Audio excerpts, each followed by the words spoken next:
राधे कृष्णा। श्रीमद् भगवत गीता अध्याय 18 उपसंहार संन्यास की सिद्धि। अर्जुन ने कहा, हे महाबाहु, मैं त्याग का उद्देश्य जानने का इच्छुक हूँ, और हे केशी निषूदन, हे ऋषिकेश, मैं त्याग में जीवन का भी उद्देश्य जानना चाहता हूँ। भगवान ने कहा, भौतिक इच्छा पर आधारित कर्मों के परित्याग को विद्वान लोग संन्यास कहते हैं, और समस्त कर्मों के फल त्याग को बुद्धिमान लोग त्याग कहते हैं। कुछ विद्वान घोषित करते हैं कि समस्त प्रकार के सकाम कर्मों को दोषपूर्ण समझकर त्याग देना चाहिए, किंतु अन्य विद्वान मानते हैं कि यज्ञ, दान तथा तपस्या के कर्मों को कभी नहीं त्यागना चाहिए। हे भरत श्रेष्ठ, अब त्याग के विषय में मेरा निर्णय सुनो। हे नरशार्दूल, शास्त्रों में त्याग 3 तरह का बताया गया है। यज्ञ, दान तथा तपस्या के कर्मों का कभी परित्याग नहीं करना चाहिए, उन्हें अवश्य संपन्न करना चाहिए। निसंदेह यज्ञ, दान तथा तपस्या महात्माओं को भी शुद्ध बनाते हैं।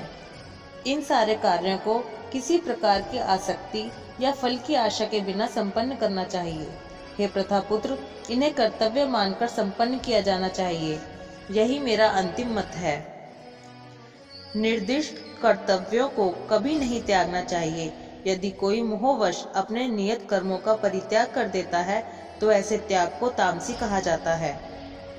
जो व्यक्ति नियत कर्मों को कष्टप्रद समझकर या शारीरिक क्लेश के भय से त्याग देता है, उसके लिए कहा जाता है कि उसने यह त्याग रजोगुण में किया है।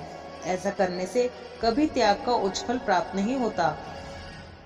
हे अर्जुन, जब मनुष्य नियत कर्तव्य को करणीय मानकर करता है और समस्त भौतिक संगति तथा फल की आसक्ति को त्याग देता है, तो उसका त्याग सात्विक कहलाता है। सतोगुण में स्थित बुद्धिमान त्यागी, जो ना तो अशुभ कर्म से घृणा करता है, ना शुभ कर्म से लिप्त होता है, वह कर्म के विषय में कोई संशय नहीं रखता। निसंदेह किसी भी देहधारी प्राणी के लिए समस्त कर्मों का परित्याग कर पाना असंभव है, लेकिन जो कर्मफल का परित्याग करता है वह वास्तव में त्यागी कहलाता है। जो त्यागी नहीं है, उसके लिए इच्छित इष्ट, अनिच्छित अनिष्ट तथा मिश्रित, ये 3 प्रकार के कर्मफल मृत्यु के बाद मिलते हैं। लेकिन जो सन्यासी हैं, उन्हें ऐसे फल का सुख दुख नहीं भोगना पड़ता। हे महाबाहु अर्जुन, वेदांत के अनुसार समस्त कर्म की पूर्ति के लिए 5 कारण हैं। अब तुम इन्हें मुझसे सुनो। कर्म का स्थान, कर्ता, विभिन्न इंद्रियां, अनेक प्रकार की चेष्टाएं तथा परमात्मा, ये 5 कर्म के कारण हैं। मनुष्य अपने शरीर, मन या वाणी से जो भी उचित या अनुचित कर्म करता है, वह इन 5 कारणों के फलस्वरूप होता है। अतएव जो इन 5 कारणों को न मानकर अपने आप को ही एकमात्र कर्ता मानता है, वह निश्चय ही बहुत बुद्धिमान नहीं होता और वस्तुओं को सही रूप में नहीं देख सकता। जो मिथ्या अहंकार से प्रेरित नहीं है, जिसकी बुद्धि बंधी नहीं है, वह इस संसार में मनुष्यों को मारता हुआ भी नहीं मारता, ना ही वह अपने कर्मों से बंधा होता है। ज्ञान, ज्ञेय तथा ज्ञाता, ये तीनों कर्म को प्रेरणा देने वाले कारण हैं। इंद्रियां, कर्म तथा कर्ता, ये 3 कर्म के संघटक हैं। प्रकृति के 3 गुणों के अनुसार ही ज्ञान, कर्म तथा कर्ता के 3 भेद हैं। अब तुम मुझसे इन्हें सुनो। जिस ज्ञान से अनंत रूपों में विभक्त सारे जीवों में एक ही अविभक्त आध्यात्मिक प्रकृति देखी जाती है, उसे ही तुम सात्विक जानो। जिस ज्ञान से कोई मनुष्य विभिन्न शरीरों में भिन्न भिन्न प्रकार का जीव देखता है, उसे तुम राजसी जानो। और वह ज्ञान जिससे मनुष्य किसी एक प्रकार के कार्य को, जो अति तुच्छ है, सब कुछ मानकर सत्य को जाने बिना उसमें लिप्त रहता है, तामसी कहा जाता है। जो कर्म नियमित है और जो आसक्ति, राग या द्वेष से रहित कर्मफल की चाह के बिना किया जाता है, वह सात्विक कहलाता है। लेकिन जो कार्य अपनी इच्छा पूर्ति के निमित्त प्रयास पूर्वक एवं मिथ्या अहंकार के भाव से किया जाता है, वह रजोगुणी कहा जाता है। जो कर्म मोहवश शास्त्रीय आदेशों की अवहेलना करके तथा भावी बंधन की परवाह किए बिना या हिंसा या अन्यों को दुख पहुंचाने के लिए किया जाता है, वह तामसी कहलाता है। जो व्यक्ति भौतिक गुणों के संसर्ग के बिना अहंकार रहित संकल्प तथा उत्साह पूर्वक अपना कर्म करता है और सफलता या असफलता में अविचलित रहता है, वह सात्विक कर्ता कहलाता है। जो कर्ता कर्म तथा कर्मफल के प्रति आसक्त होकर फलों का भोग करना चाहता है तथा जो लोभी, सदैव ईर्ष्यालु, अपवित्र और सुख दुख से विचलित होने वाला है, वह राजसी कहा जाता है।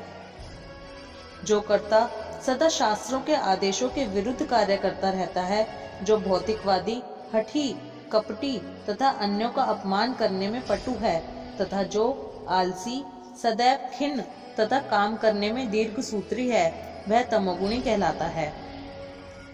हे धनंजय, अब मैं प्रकृति के तीनों गुणों के अनुसार तुम्हें विभिन्न प्रकार की बुद्धि तथा धृति की विषय में विस्तार से बताऊंगा, तुम इसे सुनो।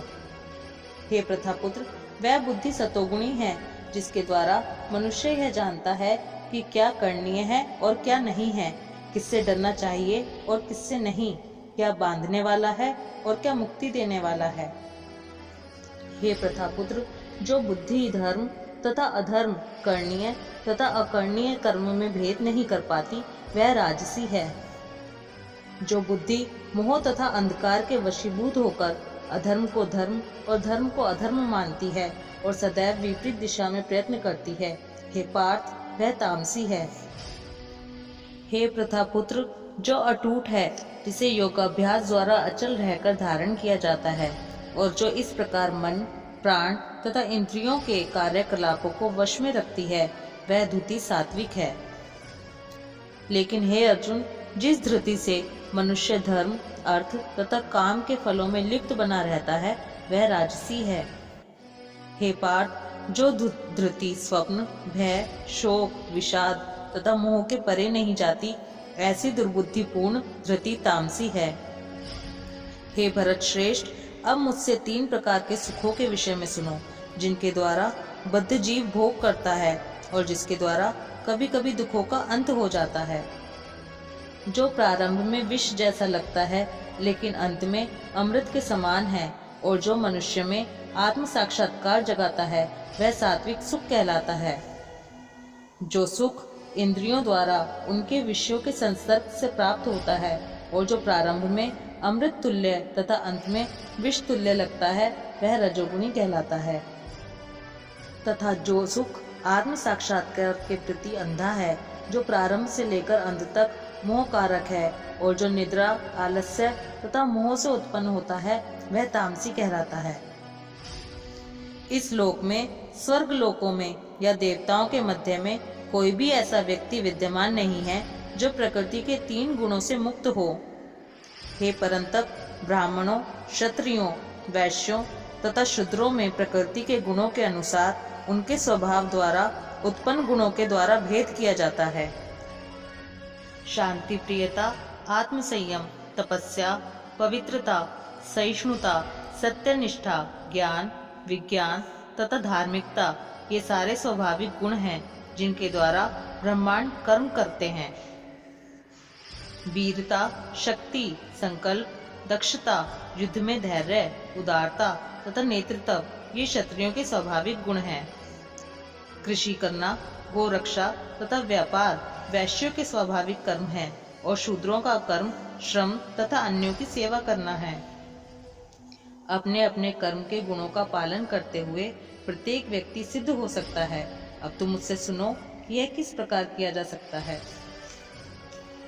जो सभी प्राणियों का उद्गम है और सर्वव्यापी है, उस भगवान की उपासना करके मनुष्य अपना कर्म करते हुए पूर्णता प्राप्त कर सकता है। अपने वृत्तिपरक कार्य को करना, चाहे वह कितना ही त्रुटिपूर्ण ढंग से क्यों न किया जाए, अन्य किसी के कार्य को स्वीकार करने और अच्छी प्रकार करने की अपेक्षा अधिक श्रेष्ठ है। अपने स्वभाव के अनुसार निर्दिष्ट कर्म कभी भी पाप से प्रभावित नहीं होते। प्रत्येक उद्योग किसी न किसी दोष से आवृत होता है, जिस प्रकार अग्नि धुएं से आवृत रहती है। अतएव हे कुंती पुत्र, मनुष्य को चाहिए कि स्वभाव से उत्पन्न कर्म को भले ही वह दोषपूर्ण क्यों न हो, कभी त्यागे नहीं।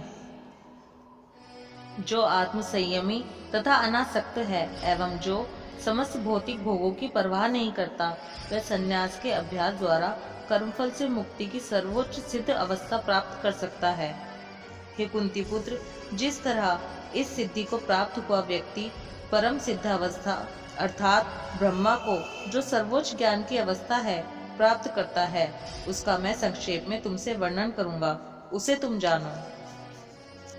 अपनी बुद्धि से शुद्ध होकर तथा धैर्यपूर्वक मन को वश में करते हुए इंद्रिय तृप्ति के विषयों का त्याग कर राग तथा द्वेष से मुक्त होकर जो व्यक्ति एकांत स्थान में वास करता है, जो थोड़ा खाता है, जो अपने शरीर, मन तथा वाणी को वश में रखता है, जो सदैव समाधि में रहता है तथा पूर्णतया विरक्त, मिथ्या अहंकार, मिथ्या शक्ति, मिथ्या गर्व, काम, क्रोध तथा भौतिक वस्तुओं के संग्रह से मुक्त है, जो मिथ्या स्वामित्व की भावना से रहित तथा शांत है, वह निश्चय ही आत्म साक्षात्कार के पद को प्राप्त होता है। इस प्रकार जो दिव्य पद पर स्थित है, वह तुरंत पर ब्रह्म का अनुभव करता है और पूर्णतया प्रसन्न हो जाता है। वह ना तो कभी शोक करता है, ना किसी वस्तु की कामना करता है। वह प्रत्येक जीव पर संभाव रखता है। उस अवस्था में वह मेरी शुद्ध भक्ति को प्राप्त करता है। केवल भक्ति से मुझ भगवान को यथारूप में जाना जा सकता है। जब मनुष्य ऐसी भक्ति से मेरे पूर्ण भावनामृत में होता है, तो वह वैकुंठ जगत में प्रवेश कर सकता है।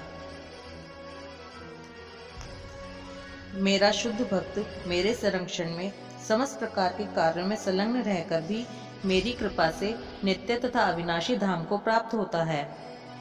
सारे कार्यों के लिए मुझ पर निर्भर रहो और मेरे संरक्षण में सदा कर्म करो। ऐसी भक्ति में मेरे प्रति पूर्णतया सचेत रहो। यदि तुम मुझसे भावना भावित होगे, तो मेरी कृपा से तुम बद्ध जीवन के सारे अवरोधों को लांघ जाओगे। लेकिन यदि तुम मिथ्या अहंकारवश ऐसी चेतना में कर्म नहीं करोगे और मेरी बात नहीं सुनोगे, तो तुम विनष्ट हो जाओगे। यदि तुम मेरे निर्देशानुसार कर्म नहीं करते और युद्ध में प्रवृत्त नहीं होते हो, तो तुम कुमार्ग पर जाओगे। तुम्हें अपने स्वभाववश युद्ध में लगना होगा। इस समय तुम मोहवश मेरे निर्देशानुसार कर्म करने से मना कर रहे हो, लेकिन हे कुंती पुत्र, तुम अपने ही स्वभाव से उत्पन्न कर्म द्वारा बाध्य होकर वही सब करोगे। हे अर्जुन, परमेश्वर प्रत्येक जीव के हृदय में स्थित है और भौतिक शक्ति से निर्मित यंत्र में सवार की भांति बैठे समस्त जीवों को अपनी माया से घुमा रहे हैं। हे भारत, सब प्रकार से उसी की शरण में जाओ। उसकी कृपा से तुम परम शांति को तथा परम नित्य धाम को प्राप्त करोगे। इस प्रकार मैंने तुम्हें गुह्यतर ज्ञान बतला दिया। इस पर पूरी तरह से मनन करो और तब जो चाहे सो करो। चूंकि तुम मेरे अत्यंत प्रिय मित्र हो, अतएव मैं तुम्हें अपना परम आदेश, जो सर्वाधिक गुह्य ज्ञान है, बता रहा हूँ। इसे अपने हित के लिए सुनो। सदैव मेरा चिंतन करो, मेरे भक्त बनो, मेरी पूजा करो और मुझे नमस्कार करो। इस प्रकार तुम निश्चित रूप से मेरे पास आओगे। मैं तुम्हें वचन देता हूँ, क्योंकि तुम मेरे परम प्रिय मित्र हो। समस्त प्रकार के धर्मों का परित्याग करो और मेरी शरण में आओ। मैं समस्त पापों से तुम्हारा उद्धार कर दूंगा। डरो मत। यह गुह्य ज्ञान उनको कभी भी ना बताया जाए जो ना तो संयमी है, ना एकनिष्ठ, ना भक्ति में रत है, ना ही उसे जो मुझसे द्वेष करता हो। जो व्यक्ति भक्तों को यह परम रहस्य बताता है, वह शुद्ध भक्ति को प्राप्त करेगा और अंत में वह मेरे पास वापस आएगा। इस संसार में उसकी अपेक्षा कोई अन्य सेवक ना तो मुझे अधिक प्रिय है और ना कभी होगा।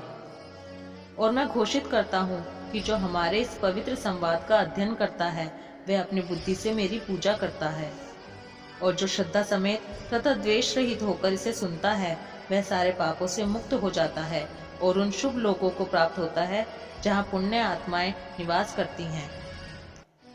हे प्रथापुत्र, हे धनंजय, क्या तुमने इसे एकाग्र चित्त होकर सुना? और क्या अब तुम्हारा अज्ञान तथा मोह दूर हो गया है? अर्जुन ने कहा, हे कृष्ण, हे अच्युत, अब मेरा मोह दूर हो गया। आपके अनुग्रह से मुझे मेरी स्मरण शक्ति वापस मिल गई। अब मैं संशय रहित तथा दृढ़ हूँ और आपके आदेशानुसार कर्म करने के लिए उद्यत हूँ। संजय ने कहा, इस प्रकार मैंने कृष्ण तथा अर्जुन इन दोनों महापुरुषों की वार्ता सुनी। और यह संदेश इतना अद्भुत है कि मेरे शरीर में रोमांच हो रहा है।